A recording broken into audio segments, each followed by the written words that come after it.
Бүгін шелпек нан дайындаймыз. Өте дәмді болып шығады, жасап көріңіздер.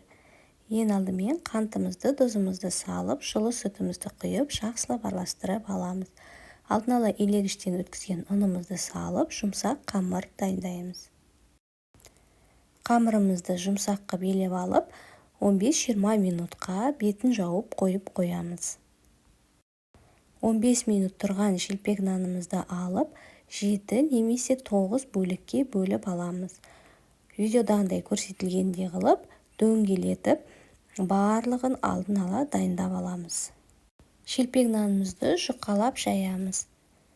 Барлығын жайып, дайындап қоямыз. Майымызды қыздырып, екі жағын қызартып, пісіріп аламыз. Шелпек нанымыз өте дәмді болып шығады, жасап көріңіздер. Өте жұмсақ және де дәмді. Видеоның соңына дейін көргендеріңізге рахмет.